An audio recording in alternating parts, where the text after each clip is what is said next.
Hola, soy el maestro René Marneo Villavicencio. Estamos grabando el material para la materia denominada Teoría General del Proceso, que en realidad es Teoría del Proceso, pero les comentaba en el video anterior que se está tomando de un libro de Cipriano Gómez Lara, que es nuestro texto base, es este libro, y con base en esta información estamos desarrollando este temario.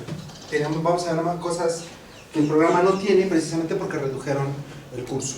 Anteriormente, y lo dije que era Teoría General del Derecho 1 y Teoría General del Derecho 2. No es cierto, era Derecho Procesal 1 y Derecho Procesal 2. Después lo cambiaron a teoría y ya ahora lo estamos manejando como Teoría General, porque no hay un derecho procesal. Decíamos en la clase anterior que no existe el derecho procesal. Como materia, porque en realidad es toda una teoría que soporta todos los derechos procesales. Existe el derecho procesal civil, el derecho procesal penal, pero como materias específicas, de procedimientos específicos, pero no existe un derecho procesal general. Existe una teoría que soporta a todos los procedimientos. También dijimos en la última clase que esto es básicamente jerga o lenguaje técnico, que son los elementos del marco conceptual para poder entender de qué nos están hablando en una audiencia, en un juicio, en una corte. Bien. Vamos a hacer un pequeño repaso a lo que vimos en la clase anterior. Quien quiera el material, por medio de mi correo, me lo googlean y ahí estoy. En Face estoy, en Yahoo me parece también. Bueno, ahí aparecen varias direcciones. Yo les puedo mandar el correo. No se los dije, pero me han pedido de otras materias de agrario, sobre todo me pidieron de Venezuela, de Colombia, los materiales de derecho agrario. Y me buscan precisamente por Face, entonces en caso de, me mandan en Face un mensaje, con mucho gusto yo les mando el material para quien lo quiera tener. Pasamos. Marco conceptual. Dijimos que el marco conceptual básicamente, ¿qué es un litigio? Rapidito. Conflicto de intereses. Conflicto de intereses, pero con una característica. Ante una autoridad. Ante una autoridad. ¿Qué es una pretensión? ¿O qué es la pretensión? Someter o intentar someter la voluntad ajena a la propia. ¿Qué es el proceso? Conjunto de pasos, ¿verdad?, que nos van a llevar a un fin concreto. Formas de solución de conflictos. ¿Qué es la autotutela? La justicia por propia mano. La justicia por propia mano, ¿no? Cuando tú me haces algo, yo voy y te lo hago exactamente igual. ¿Qué es la autocomposición? Cuando nos arreglamos, cuando pactamos, ¿verdad? ¿Y qué es la heterocomposición? Cuando un tercero. Dijimos que, bueno, lo homogéneo es cuando en un conjunto, en un sistema tenemos elementos iguales, es homogéneo. Cuando tenemos diferentes elementos es heterogéneo. Entonces, si hay dos partes y son iguales, la heterocomposición es cuando insertas en el sistema a otro elemento que no es igual a ellos, que en este caso es el juez. Por eso se llama heterocomposición, un diverso que resuelve a ustedes que son iguales. Autocomposición, dijimos que la autocomposición también se da dentro del proceso o del procedimiento. Dijimos que hay una diferencia entre proceso y procedimiento. ¿Cuál es? Si el proceso es un conjunto de actos para llegar a un fin, ¿qué es el procedimiento? Es la forma de aplicar esos pasos. Es decir, el proceso es la teoría y el procedimiento es cómo lo voy a ir aplicando para llegar a ese fin. Dentro de un proceso o procedimiento jurisdiccional decimos que existen estas formas de autocomposición. ¿Qué es desistirse? Renuncio, ¿no? Me desisto y ya no quiero. ¿Qué es allanarse? Someterse a la voluntad del otro. ¿Y qué es la transacción? El convenio o el negocio, ¿no? Tú me das esto, yo te doy aquello, dame un dinero, ¿no? Nos arreglamos y tan. Juez califica nuestro convenio y adiós. La heterocomposición, dijimos que hay dos formas, el arbitraje y el proceso jurisdiccional. ¿El arbitraje qué es rápidamente? Todas las partes se someten a un tercero. Claro, pero este tercero no tiene, bueno, se puede llevar a cabo, lo dijimos también en el arbitraje, de dos formas: en estricto derecho o en justicia. ¿Recuerdan esta diferencia? En estricto derecho, ¿qué significa? ¿Que el árbitro qué hace? ¿Se apega a qué? No, al procedimiento. Se apega al procedimiento, ¿no? Y se lleva a cabo todo un procedimiento, pero él no es juez. Y en justicia dijimos que es cuando no hay nada por escrito y simplemente se decide. Dijimos también que eso se hace mucho en las comunidades indígenas, ¿sí recuerdan esto? Y en el proceso jurisdiccional existe todo el procedimiento, pero la característica es que hay un juez. hay imperio, hay facultad de potestad para someterte, incluso para arrestarte, multarte, o sea, hay toda una estrategia, ¿no? No es más que estrategia, una serie de herramientas que tiene un juez para poder hacer que las partes cumplan su decisión. Claro, fundada. Dice la Constitución y dice mal, porque dice fundada y motivada, no es fundada. Yo creo que lo que se fundan son empresas, ¿no? Se fundan equipos de fútbol, es fundamentada. O sea, los artículos y los razonamientos sobre los artículos. Entonces debe estar fundamentada y motivada. Motivadas son los razonamientos. Unidad, diversidad del derecho procesal. Aquí es lo que dije al principio. El derecho procesal no es tal, porque no hay solo un derecho procesal, hay muchos derechos procesales. Lo que hace nuestra materia es abordar todos estos derechos y poderlos explicar desde la teoría, desde el marco conceptual. Entonces decimos, derecho procesal tiene una unidad y se trata de uno solo, pero en realidad es una sola la teoría del proceso. Es una sola la teoría del proceso aplicada a todos los derechos procesales. ¿De acuerdo? La teoría del proceso va a explicar a todos los derechos procesales y decimos, el contenido de todo proceso es un litigio. Siempre. Sea cualquiera la materia. La finalidad de todo proceso es solucionar un conflicto. Dijimos que nadie inicia un procedimiento sin necesidad de solucionarlo, a menos que sean, y ahí fue cuando hablamos, no sé si recuerden, de la jurisdicción voluntaria y la contenciosa. ¿Se acuerdan de esta diferencia? En todo proceso existe un juez y dos partes que tienen intereses contrarios. Todo proceso presupone la existencia de una organización jerárquica, que son las instancias, primera instancia, segunda instancia, juez civil, Tribunal Superior de Justicia, las salas, la segunda instancia, o la jerarquía. Todo proceso cuenta con un orden o etapas, que lo vimos, que son, ¿recuerdan las etapas rápidamente? Postulatoria, probatoria, preconclusiva y final, juicio o sentencia. Y entonces en todo proceso existe un principio general de impugnación, es decir, todos los procesos son realizables ante una autoridad o segunda instancia, y en todo proceso existen las cargas procesales. ¿Qué es una carga procesal? Es una obligación que tiene el interesado de cumplir, ¿no?, con los requisitos que se suscitan en el proceso, no sé, presentar pruebas, por ejemplo, tener tiempo, en un lugar. Básicamente dijimos que era una obligación. La obligación procesal de probar los hechos que estoy manifestando. Si yo digo que tú me debes, yo debo probar que tú me debes con la prueba idónea, en este caso un documento, un recibo, ¿no? El juez no lo va a estar buscando ni te lo va a estar pidiendo. Tú tienes la carga procesal de demostrar los hechos que estás manifestando. O la defensa también, ¿no? No, es que al señor yo ya le pagué. La carga procesal, si estás manifestando que ya le pagaste, exhíbela. Aquí está el recibo, ¿no? O aquí están los testigos. Vamos a hacer, o a desahogar la testimonial en donde se declare que efectivamente vieron que yo le pagué al señor. Esa es mi prueba. Que obvio, la idónea sería documentar, claro. Bien, entonces hasta aquí, no sé si haya dudas, si quieran comentar algo. ¿Nada? ¿Todo bien? Va. Bueno, yo Sí. una pregunta, cuando dice que se puede confundir algún proceso con litigio, cuando dicen que a veces se va a un juzgado a resolver un asunto con el juez, pero que no necesariamente es un litigio. Podría ser, por ejemplo, cuando el menor de edad incapacitado necesita, el emancipado, vender un bien. O sea, no hay conflicto con otra persona, solo que necesita que la seguridad jurídica que le dé el juez de poder vender ese bien. Claro, si se demuestra que hay una necesidad y eso. Me gustaría eso no para un juicio contencioso, sino para una jurisdicción voluntaria. Es decir, si no hay contención, lo único que quieres es una declaración donde yo confirme que la persona que te está tutelando está realizando bien el acto jurídico que se va a llevar de tal forma, etcétera, para darle alguna formalidad. Yo me gusta para jurisdicción voluntaria, porque no hay con quién pelear ahí. Lo único que te estoy pidiendo es que declares. ¿Saben dónde se hace mucho la jurisdicción voluntaria y este tipo de asuntos? Por ejemplo, en la sucesión. En las sucesiones no estás peleando con nadie. Llevas tu testamento, los hermanos o los que tengan interés para manifestar que no hay testamentos posteriores o lo que tengan que manifestar, ¿con quién van a pelear? El juez dice efectivamente, se prueba que tu familiar tuvo el bien, se prueba que existe el, ¿cómo le llaman?, el entroncamiento familiar, que es hijo, se prueban los nombres y entonces declaro que este bien es tuyo. No peleaste con nadie, ¿no? Me gusta para jurisdicción voluntaria lo que tú estás planteando. ¿Va? ¿Alguna otra duda? No. Bien, entonces pasamos a la que sigue. Orígenes del derecho procesal en Roma. Bueno, yo les dije que el derecho procesal tiene orígenes en Roma porque la fase de instrucción, la fase de instrucción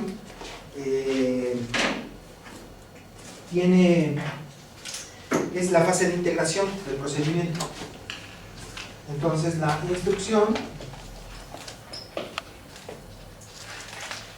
o integración, para que podamos entender rápido el término que es instrucción, ¿qué dije?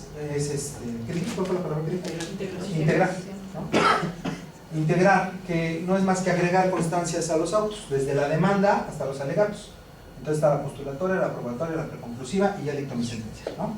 Entonces, en el periodo de la monarquía, la instrucción, y también en el periodo de la república, la llevaba un magistrado y quien resolviera un juez privado. Es decir, hasta aquí llegaba la función del Estado, digamos, y esto ya lo tenían que pagar las partes en estas dos.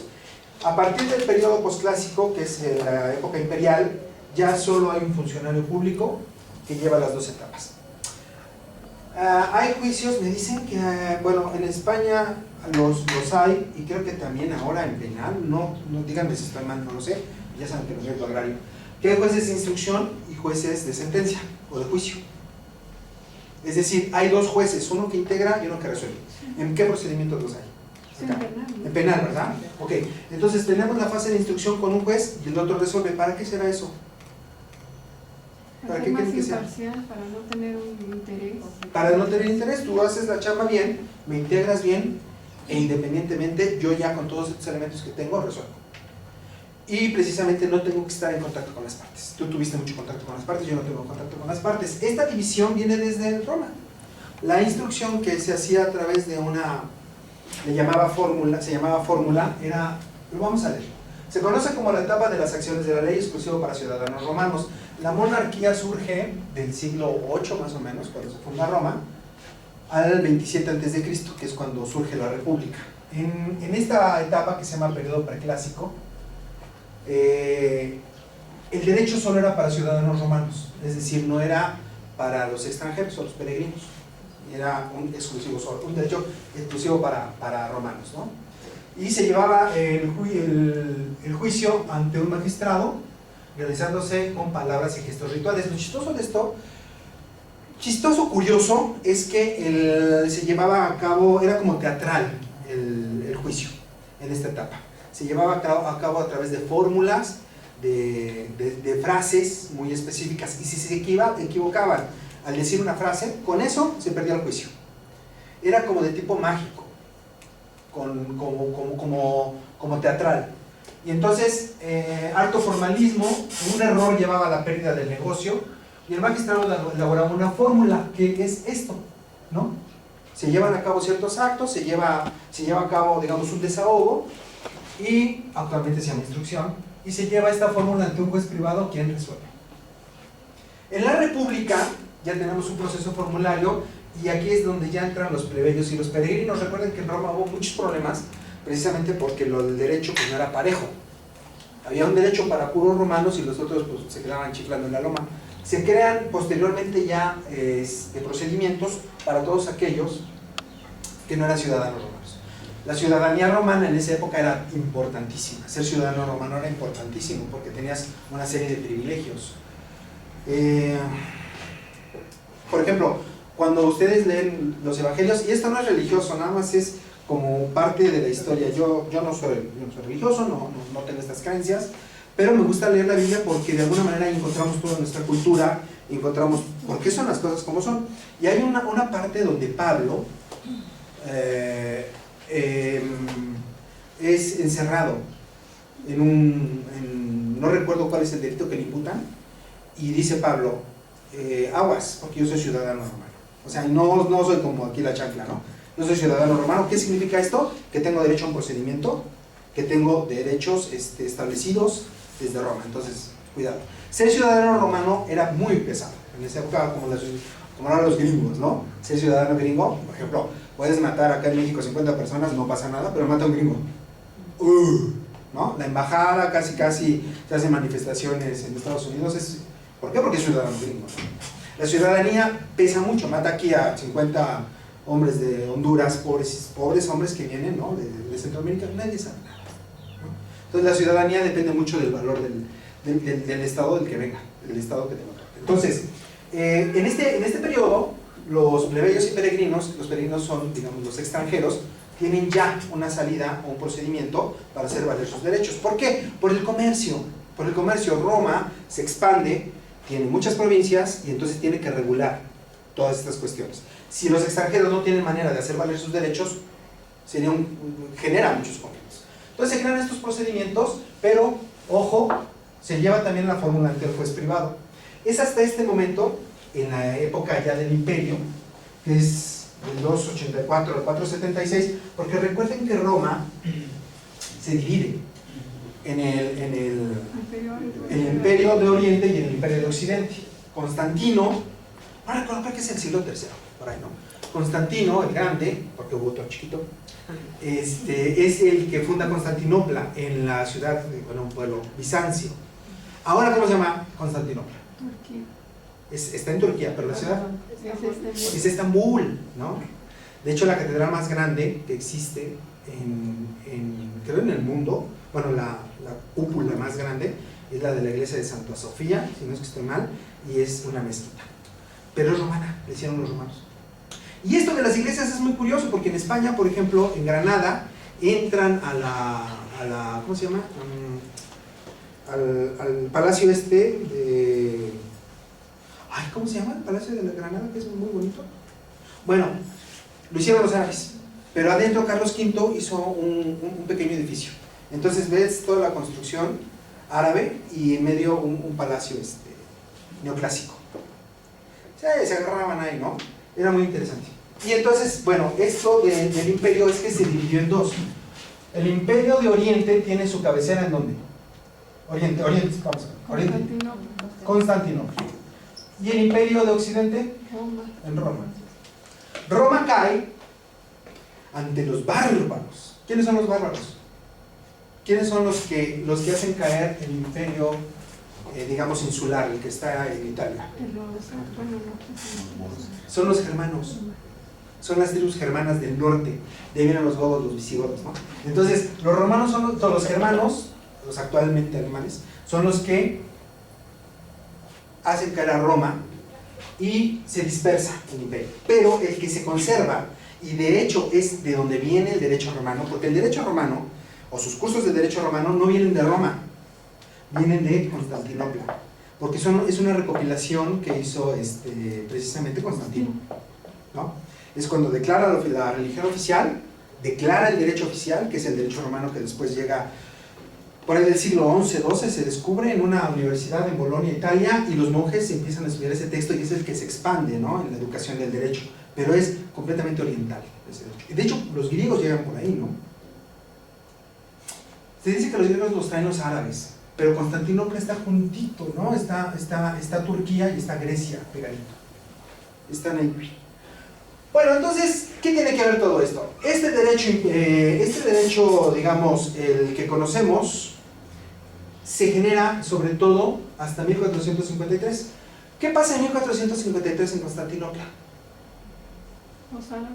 Los árabes, pero son los musulmanes realmente, ¿no?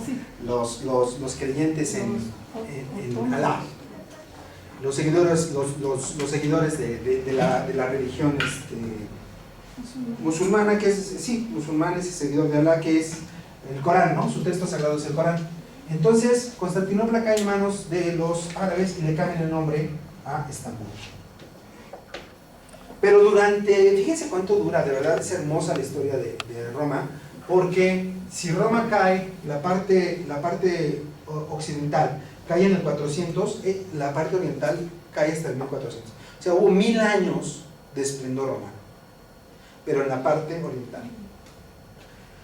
Y aquí es precisamente en donde ya tenemos un funcionario público, que ya no es privado, y es el que lleva las dos instancias, que es la instrucción, que es la fórmula y que es el juicio.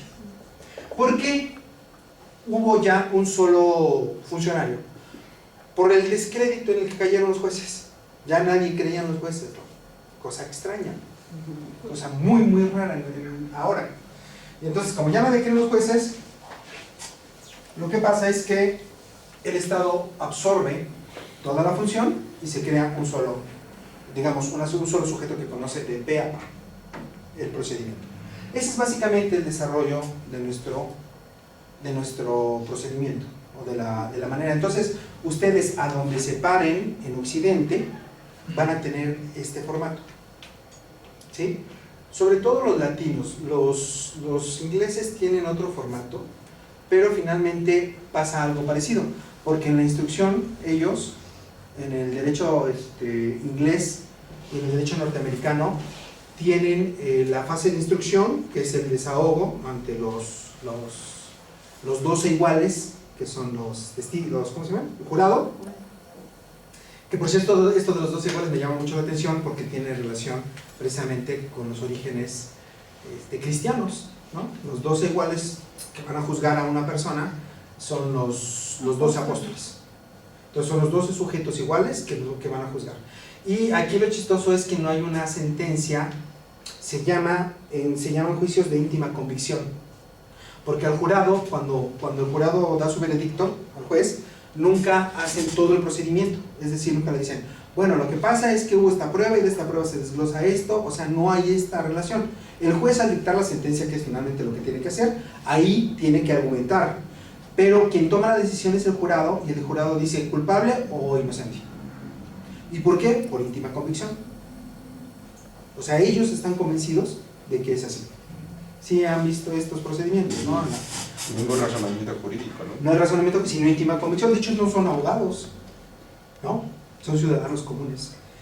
A diferencia de este derecho que realmente es el que trae España a las colonias americanas, en todas partes que vayan en América Latina es este procedimiento.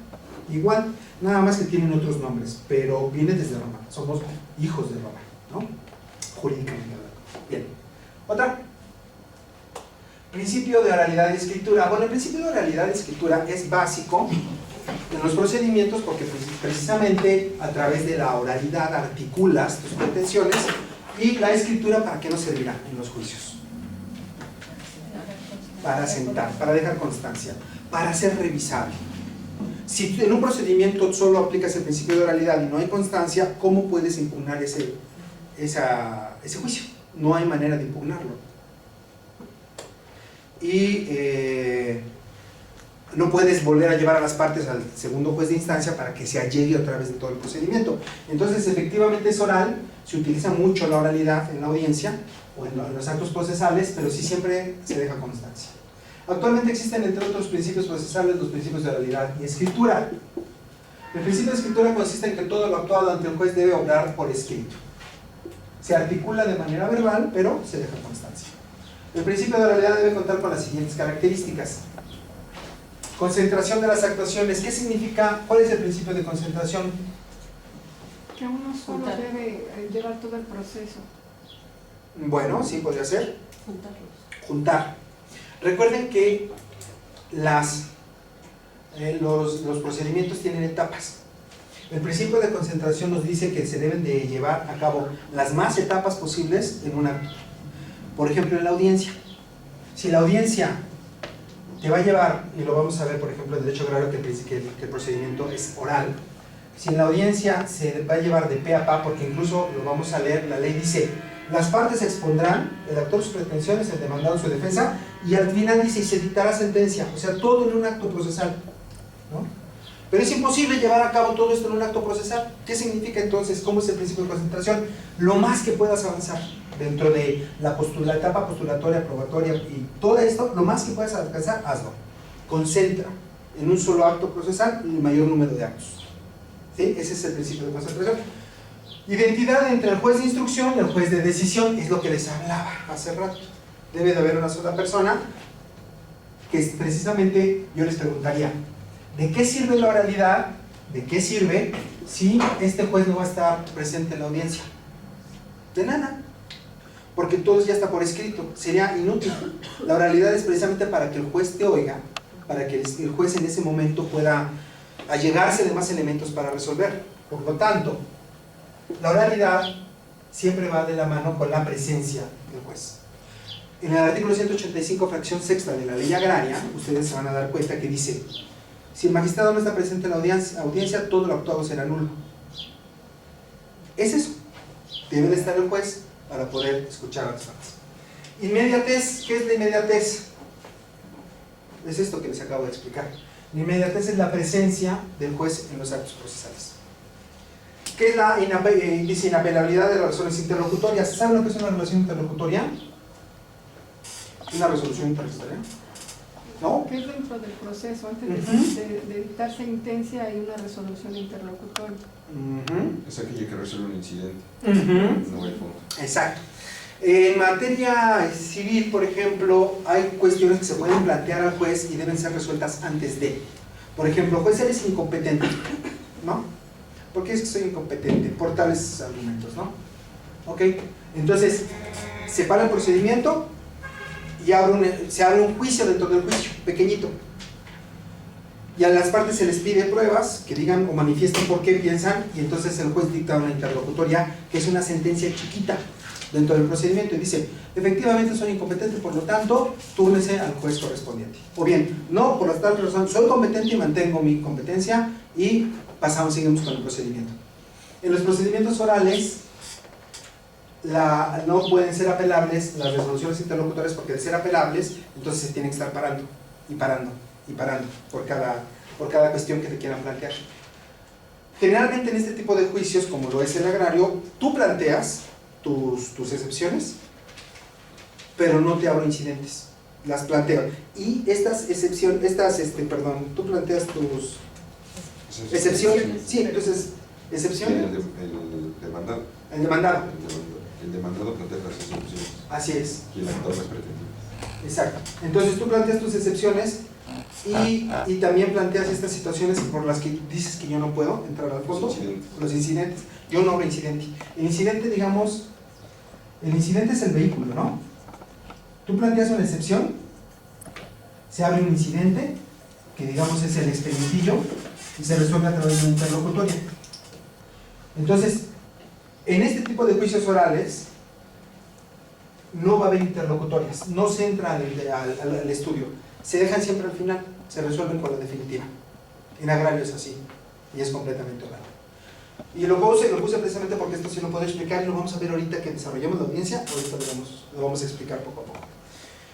Y por último, de no reunirse estas cuatro condiciones, entonces estamos en un procedimiento completamente escrito, no oral. La oralidad, ¿saben? Se utiliza. ¿De dónde vienen en los juicios orales? ¿Cuál es el origen de los juicios orales? Del Senado en Roma, cuando se iba a hacer ¿cómo se le llama? El discurso y la retórica. ¿Y en dónde surgen los primeros juicios orales? Pero creo que es en Grecia. Creo que primero en Grecia es donde se plantea la oralidad y ya lo retoma. ¿Y en dónde se plantean por primera vez los juicios orales? O sea, que tiene que ser completamente oral. Porque lo oral le da mucha celeridad. Es en el mercado. Los juicios orales tienen los orígenes en los mercados, que son, actualmente vienen a ser la justicia de paz. Digamos, la justicia de paz tiene completamente explicado todo el procedimiento laboral con los principios de inmediatez, con los principios de celeridad, de concentración. Porque los jueces de mercado lo que hacen es resolver inmediatamente las cuestiones de poca monta, de poca cuantía. No sé cuánto ahorita es el límite de la justicia de paz, ustedes saben, creo que son 15,000 pesos. 10 o 15,000 pesos. Creo que son 15,000 pesos. Entonces, un juicio de 15,000 pesos se le propone al juez de paz y este tiene que resolver de volada. De ahí viene, de la justicia de los mercados, vienen los principios con la oralidad, que es la celeridad. Todos los principios que tengan la oralidad, lo que van a llevar, como actualmente se está cambiando a lo penal, es la celeridad, que sean más ágiles. ¿Va? ¿Cambiamos? Conceptos fundamentales del proceso. Bueno, hay una trilogía, en la teoría del proceso hay una trilogía que los autores nos dicen que son los tres elementos de la trilogía. Son los tres elementos básicos de nuestra disciplina: acción, jurisdicción y proceso. La acción ha sido verdaderamente un gran problema porque tiene varios sinónimos, pero actualmente ya entendemos cuando nos hablan de acción, y eso es lo importante de comprenderlos, el marco conceptual, ¿qué quiere decir la acción? A ver, ¿qué es acción? ¿Para ti qué es acción? Dice, es como el FAT, ¿no? Es el detergente. ¿Qué es acción? Actuar, ¿no? Acción. Fíjense, muchas veces en las sentencias dicen, y lo siguen diciendo, el actor no probó su acción. Si la acción es actuar, entonces ¿qué lo estás probando? Y lo dicen. Entonces utilizan acción como sinónimo de pretensión. Entonces, acción puede ser sinónimo de pretensión. La acción se puede entender como sinónimo de derecho. El actor carece de acción, pero realmente no es la acción, no es el activar. Es decir, el derecho lo puedes tener. Lo que no haces es probar tu pretensión. El derecho es la normatividad te está dando, ¿no? Es un pollo. El derecho te está dando, ¿no? Una atribución, que es actuar. Por ejemplo, la restitución, la prescripción. La prescripción es el derecho por el cual adquieres, la prescripción es adquirir un derecho por el transcurso del tiempo, ¿no? Ya está, ahí está el derecho. ¿Cómo ejerzo ese derecho? Bueno, pretendo que este bien me lo adjudiquen por el transcurso del tiempo.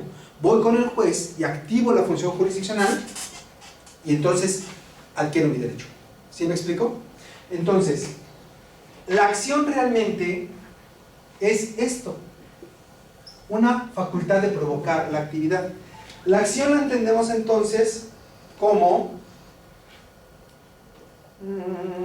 la acción, derecho, facultad mediante cual un sujeto provoca la acción jurisdiccional. Ese realmente es el término correcto de acción.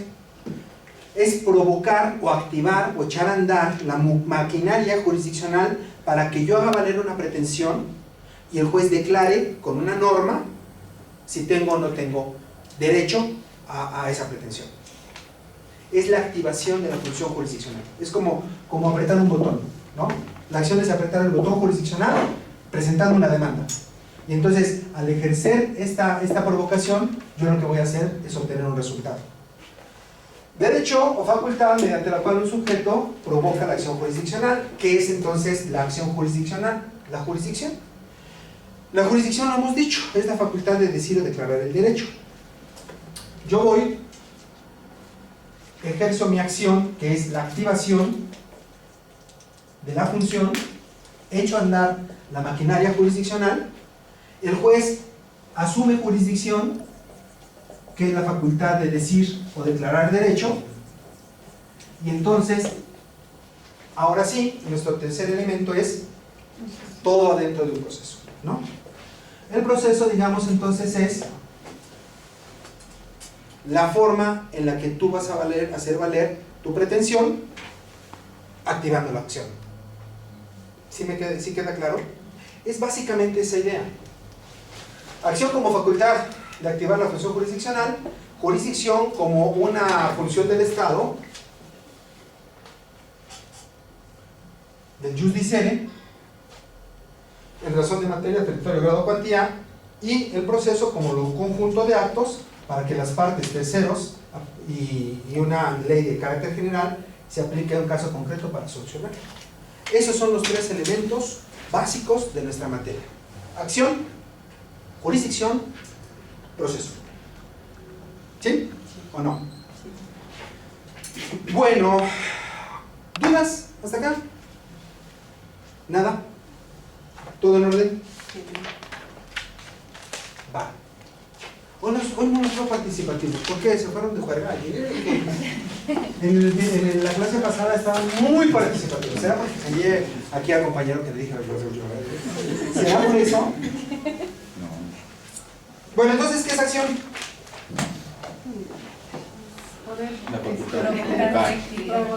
Activar el proceso. Activar la función jurisdiccional. Esa es la acción. ¿Qué es la jurisdicción? O declarar el derecho a través de la competencia. La competencia es en razón de materia, territorio, grado y cuantía. ¿Quieren que veamos eso de la competencia o no seguimos? Sí saben de la competencia, ¿no? O no, creo que es parte de nuestra materia, ¿verdad? Ok. La jurisdicción siempre va a ser con base en una competencia, ¿no? ¿Qué es competencia? ¿Cuándo hablamos que un juez es competencia? Cuando están en auge en sus facultades, en sus capacidades. Cuando, digamos, tiene las atribuciones para entrarle o no entrarle. Esta competencia se da en razón de 4 hipótesis. En razón de materia, en razón de territorio, en razón de grado y en razón de cuantía. ¿Cuándo decimos que hay competencia en razón de materia? A la división del derecho, por ejemplo, civil. Las ramas del derecho. La materia siempre son las ramas del derecho. Y lo dijo la compañera muy bien, puede ser civil, puede ser penal, ¿no? Puede ser, no sé, muchas veces plantean cuestiones que no son del juez, cuando, por ejemplo, en agrario, que es lo que yo les digo que he manejado mucho, llegan y dicen, oiga, yo quiero la nulidad, y lo promueven, la nulidad de unas escrituras o la nulidad de un contrato sobre sobre un solar de un ejido. Bueno, resulta que los solares, a partir de que entra el procede, un programa que hubo, ya son propiedad privada, es decir, han salido de la propiedad social. Por lo tanto, cuando se trata de solares, los tribunales agrarios ya no son competentes. Tienen que ir a un juzgado civil. Y automáticamente tú te declaras incompetente.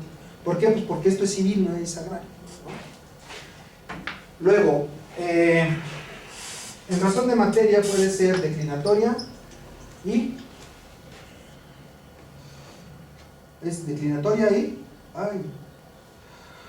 inhibitoria.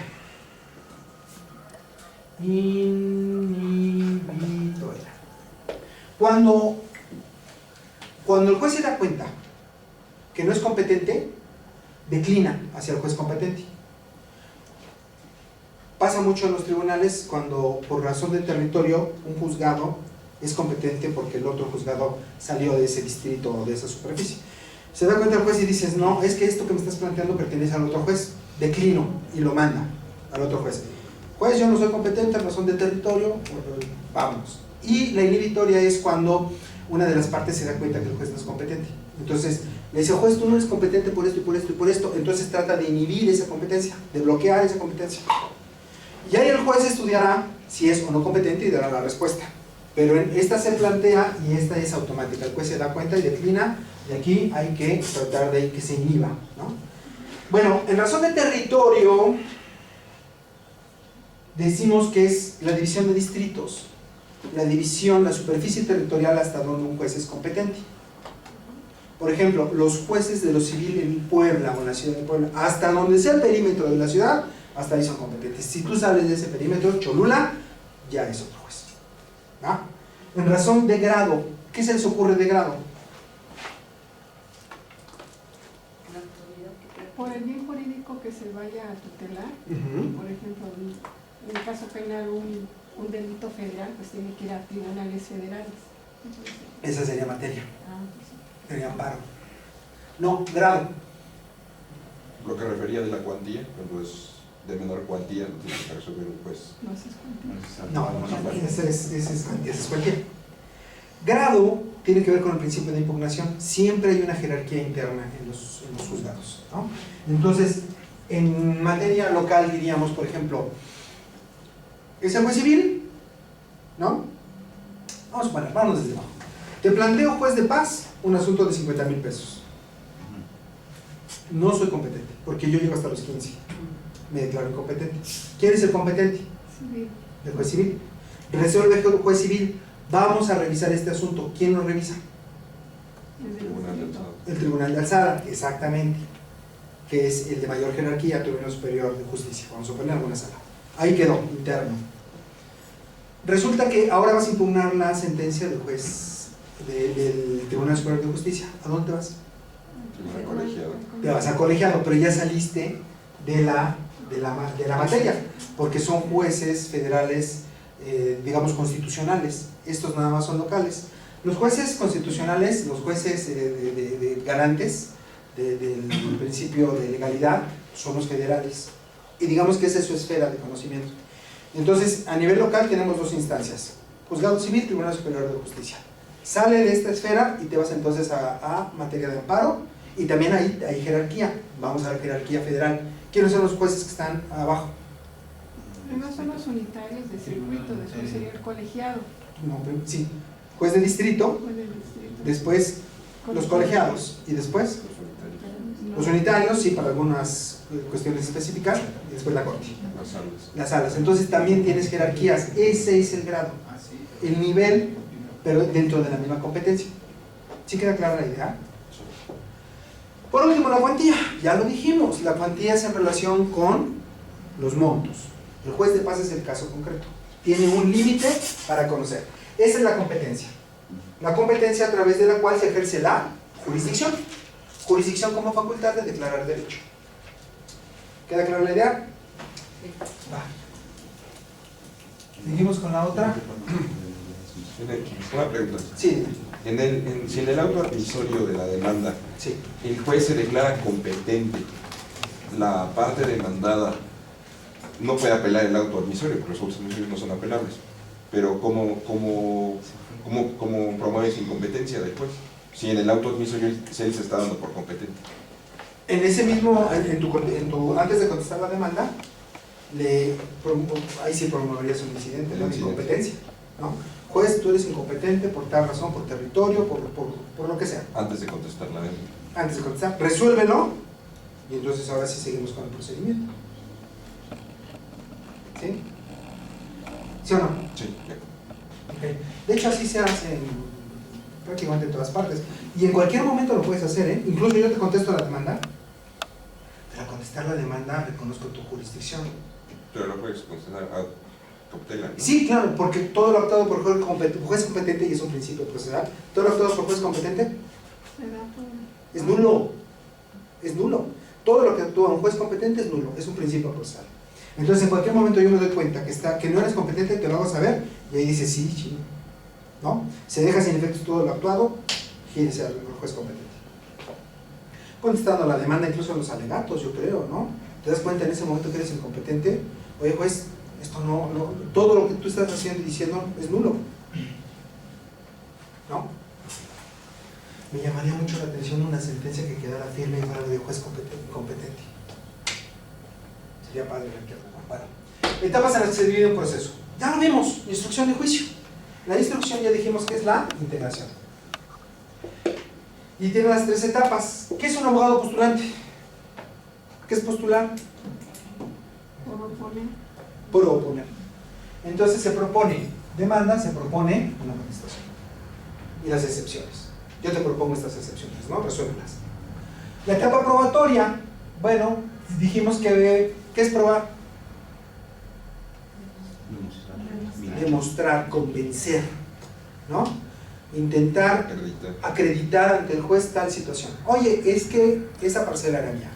Pruébalo. Aquí está el certificado. Es que esa parcela yo la tenía en posesión y el señor me la quitó. Pruébalo. Aquí están mis testigos. Oye, y es que esa parcela ahora el señor también ya la vendió. Pruébalo. Aquí está la copia del contrato que obtuve. ¿Sí me explico? Entonces, la etapa probatoria es estar ofreciendo, admitiendo, preparando y desahogando todos los elementos necesarios para poder resolver. Y la etapa preconclusiva dijimos que son los alegatos. Los alegatos son los razonamientos finales que van a conducir al juez a decirle por qué tengo o no tengo razón. Cerrados los alegatos, dijimos que lo último ya es dictar sentencia, que es resolver. La sentencia también tiene unos elementos, que es el proemio, los resultandos, los considerandos y los puntos resolutivos. Digamos que esta, y también hay una cosa que se llama pie de sentencia, que dice, así lo resolvió y firma el ciudadano juez ante el secretario, esa es parte de la sentencia, y otra que se llama aquí rubro, que es esta parte superior derecha en donde se ponen los datos del expediente, la población, las partes, ¿no? El rubro nos ayuda para identificar rápidamente a dónde va el documento y o a qué expediente pertenece. Todos estos elementos los vamos a ver con el ahorita cuando analicemos ya el juicio. ¿Qué significará proemio? O introito, suena horrible, pero ¿qué significa proemio? Como la introducción. Introducción. ¿Qué contiene el proemio? Pues los generales del expediente, las partes, el juez que conoce, la acción que se está promoviendo. Básicamente son los datos que identifican el expediente. ¿Qué son los resultados? Es el resumen, ¿no? Es el resumen. Es la historia. Es una breve historia del expediente, ¿no? El primer resultado del día. Que por escrito de fecha tal se presentó al tribunal la pretensión de fulano tal en cuanto a la restitución de la... Todo el tiempo les voy a hablar de estos términos, de la parcela X. Que por acuerdo de fecha tal se tuvo por admitida la demanda y se señaló fecha de audiencia. 3. Porque son y resulta que se presentó la demanda. Y resulta que el tribunal la admitió. Y resulta que con fecha tal se llevó a la audiencia, se desahogaron pruebas. 4. Y resulta que con acuerdo tal se les tuvieron por presentados los alegatos. ¿No? Esos son los resultados. ¿Resulta qué? Resulta. ¿Qué son los considerandos?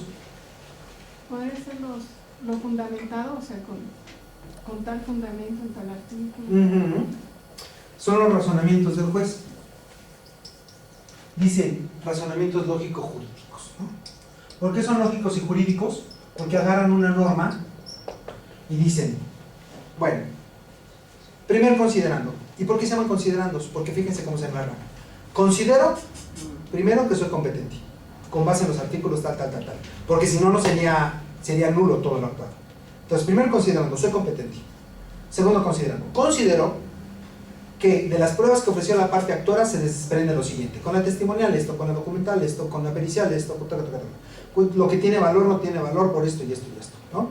Entonces, yo les voy dando el valor a las pruebas considerando por qué. ¿Sí?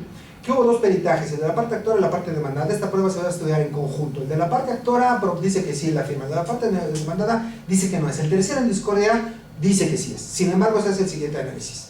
De los peritajes que hablan en auto se desprende, y ahí te echas todo, ¿no? ¿Por qué te convence? ¿Por qué consideras que le vas a dar la razón a tal o cual peritaje? Por último, considero que la parte actora probó su acción o su pretensión. Acción. Pero dice la acción, o sea, probó su pretensión, ¿no? ¿Probó por qué? Por toda la parte considerativa, porque yo considero demandada, por lo tanto, no probó sus excepciones y defensas, o defensa, ¿no? Puntos resolutivos. ¿Qué son los puntos resolutivos? La decisión concreta. Primer punto resolutivo: la parte actora aprobó los extremos de su pretensión, por lo tanto procede a restituir la superficie, por las razones señaladas en el considerando cuarto. ¿Cuáles son las razones? Lee el cuarto, ya lo dije. Segundo, ¿sí, no? Como si en la letra se insertas, ¿no? Claro. Segundo, la parte demandada no probó sus excepciones y defensa, por lo tanto se le condena a restituir la parcela. Tercero, gírese los oficios correspondientes, Cuarto, ejecútese y cúmplase. ¿Sí? Entonces, yo ya dije qué es lo que voy a hacer. Tú ganaste, tú perdiste, regrésasela, manden los oficios a donde tenga que mandarlos, el tribunal ejecuta. ¿Va? Esos son los puntos resolutivos. Caso contrario, por ejemplo, en una sentencia que el actor no probaba la pretensión, el actor no probó los extremos de su pretensión, se absuelve a la parte demandada, archívese. Pues no hay nada que ejecutar, ¿no? Archívese. ¿Qué es el pie de sentencia? Pues ya lo dijimos, ¿no? Que es quién firma ante quién. Así lo resolvió y firma el ciudadano juez fulano de tal, ante el secretario fulano de tal, quien da fe. Porque curiosamente los magistrados y los jueces no tienen fe pública. ¿Quién tiene fe pública? A veces el dirigenciario, pero generalmente y por regla general, hazme un favor. Y generalmente, por eso les digo que me interrumpan, es el secretario de acuerdos. ¿Por qué creen que el secretario de acuerdos tiene fe? Porque realmente es que está en contacto con las partes, ¿no? Sí. Pero si estás redactando un documento, ¿por qué el secretario firma? ante su secretario, que autoriza y da fe. Para esto. El magistrado no puede darse fe de sí mismo. El magistrado, porque todas las sentencias van a empezar con el primer resultado, vistos. ¿Qué es el vistos? ¿Sí han visto? ¿Sí han visto que dice vistos? Dice, vistos para resolver los autos del expediente tal. ¿Sí han visto esta parte? Todas. ¿Por qué dice vistos? Claro, porque lo estuvo aquí, ¿no? El juez lo estuvo aquí, vistos para resolver los autos. ¿Quién da fe de que efectivamente el juez lo tuvo a la vista? ¿Quién tuvo fe que efectivamente el magistrado hizo todos los razonamientos? El secretario es el que da fe. Por eso, la firma del secretario es la que avala la actuación del magistrado o del juez. ¿Va? Y también hay fe delegada a los actuarios, sobre todo cuando hay inspecciones y esto, ¿no? Pero en las certificaciones es el secretario quien las hace. Las audiencias las firma el secretario. Si una audiencia no va firmada por el secretario, también es nula, porque nadie dio fe. Y muchas audiencias se han venido abajo porque el secretario se le olvida firmar. No hay quien dio fe, es un acto inconcluso. ¿Sí lo han visto esos casos? Sí, pero lo que me parece es ilógico, ¿no? Que un subordinado tenga que dar fe de lo que tú haces como su superior, ¿no? Pues sí, parecía lógico, pero sí necesitas siempre alguien que vea que estás actuando tú, ¿no? Porque tú mismo no te puedes dar fe de ti mismo. Sí, claro. Y luego cuando son las broncas, por ejemplo en asuntos muy fuertes, donde hay muchos intereses, y tú eres el magistrado, se va con todo el secretario. Porque el secretario también puede oponerse a dar fe, ¿no?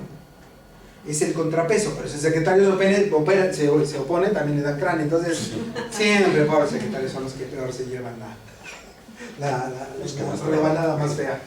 Y los que más trabajan, sí. Yo fui secretario de acuerdos 5 años en el Tribunal Unitario Agrario. Y de verdad que es complicado. No digo todo lo que sé porque está grabado, pero es muy duro. Ok, dale. Bueno, ¿qué vamos a ver ahora? Es el procedimiento agrario y la audiencia de ley. Espera, aguanta. ¿Qué hora? ¿Cuánto nos queda? 10 para la 8 minutos. ¿Nos quedan 8 minutos? Bueno, pues mejor ahí la paramos porque no nos va a dar tiempo, es muy largo. Todo esto que vimos ahorita lo vamos a ir ya desglosando.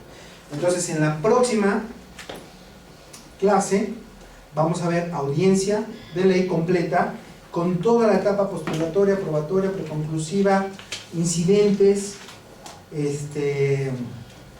excepciones que se resuelven a través de los incidentes, y después desahogo de pruebas y finalmente alegatos y sentencia. Todo de un jalón simple. Y los términos que no vimos aquí en la parte teórica los vamos a explicar cuando vayamos viendo todo el procedimiento. ¿Les parece bien? Bueno, pues entonces damos por terminada hoy nuestra clase y nos vemos en la próxima para ver audiencia de ley con toda la formalidad. Muchas gracias.